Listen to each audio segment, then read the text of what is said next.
नुजाथिनाय बयबो खन्थाइगिरि नोंथांमोन आरो बयनिबो हामलायथि बावहरग्रोबाय आं आरो आंनि माबायाथ' प्रफेसन पेसायाथ' आंहा आलादा डाक्टारिसो थेवबो आं जिबनाव माबानि थुनलाइनि बेलाव फोथाराव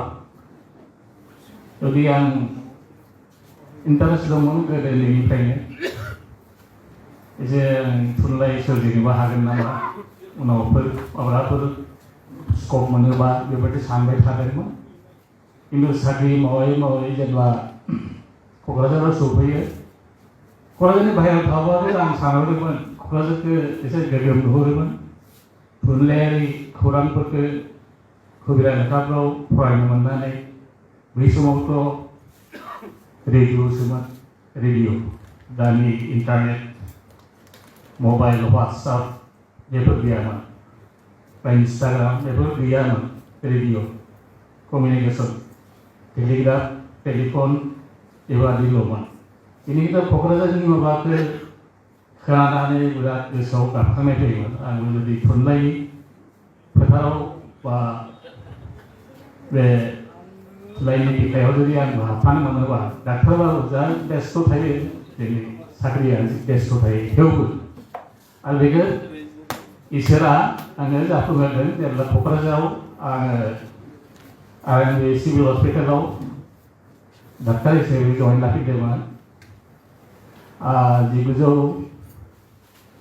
1992 जेब्ला बै माबानिफ्राय फैनानै बेवहाय साख्रि लाफैदोंमोन आरो बिनि सिगांबो माबा 1984 बेखौ आं जइन लाफैग्रोदोंमोन मेडिकेल अफिसार हिसाबै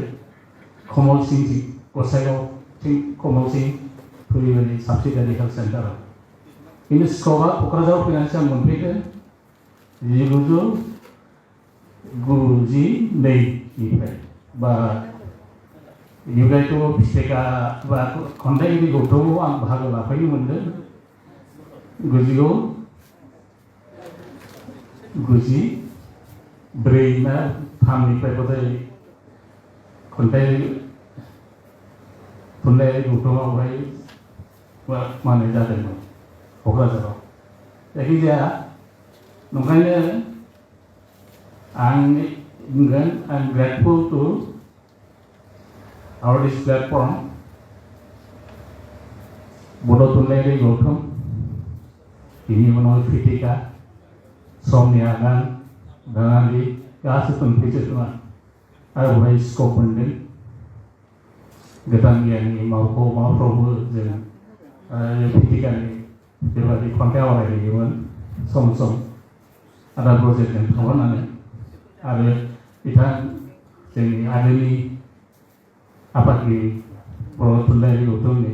सारदा प्रसाद मोसाहारि आरो जोंनि माबा हरिचरन बर' आदा बिथां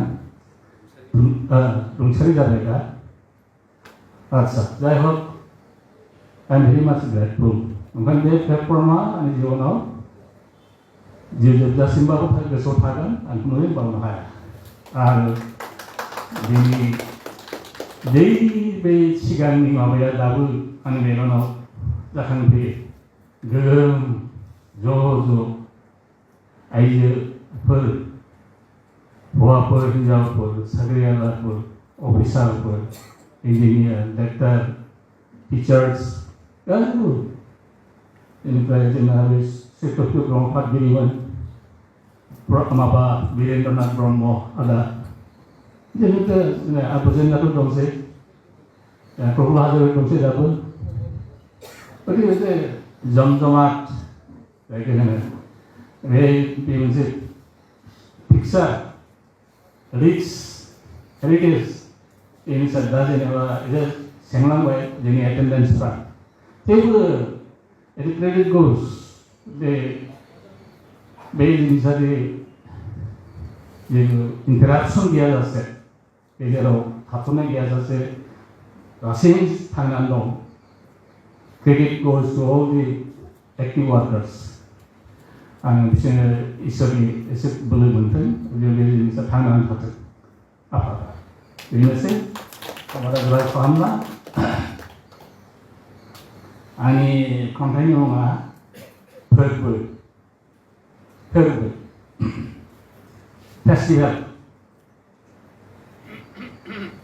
दहमै सोलायो मुं जायनि मुं दोना मानो गलाप बिबारा गलाप बादि मोदोमफ्रुयो गोथौसिन लामा होनना सिनायजानाय जाय लामायावहाय थावरिनो बिजाबनि एम्फौ जाना बाहायनांगौ जायो मेलेम जोबोद मुं मोनबाय दा बियो रंजानायनि फोरबो सारा मुलुगानो जाबाय गंसे गामि लैहोर फै बाहागो लाफै बुंदों बोथोरा होफै सिनायथि रंजाथिलियाव लकेलिटिनि गहेनाजों आबुं खालामनो सोरजिथाय गोमानाय रोदाखौ सुजुफिननो गोदानै नेरसोनारि गाननाय जोमनायावबो दंसै बनास नम्बर जाफुंसार जानायनि मोनबायबा सबाय गोरानखौ अगालि खहाब सोगारनाय पिजाबो दंसै मोनबायबा सबाय गोरानखौ अगालि खहाब सोगारनाय पिजाबो दंसै गोजोन्थों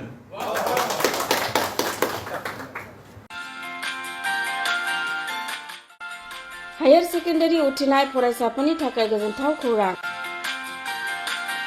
BA सेथि सेमिस्टारनि थाखाय गोविन्द बसुमतारी कलेजाव मुं थिसननाया सोलिगासिनो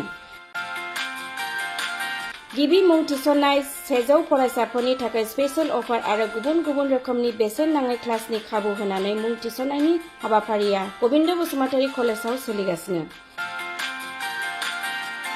फरायसाफ्रा गावनि गोसो बायदि साबजेक्टफोरखौ सायख'नानै लानो हागोन लोगोसे basic computer class self defence spoken English class बायदि खाबुफोरखौ फरायसाफ्रा बेसेन नाङाजासे लानो हागोन बे कलेजाव गासैबो फरायसाफोरनि थाखाय फ्री बासनि सार्भिसनि राहा आरो बिजाब बाख्रिनिबो राहा दं आरो बे खेबनिफ्राय भिउ सेन्टार अदेबानि एग्जाम सेन्टार महरै फरायसाफ्रा गोविन्द बसुमतारी कलेजावनो आनजाद होनो हागोन गोविन्द बसुमतारी कलेजाव एसेल' बेसेनावनो मुं थिसननानै कलेजनि राहानि खाबुफोरखौ लानो हागोन रोखायै मिथिनो थाखाय फारियै होनाय जानबुं नाम्बाराव कन्टेक्ट खालामनो हागोन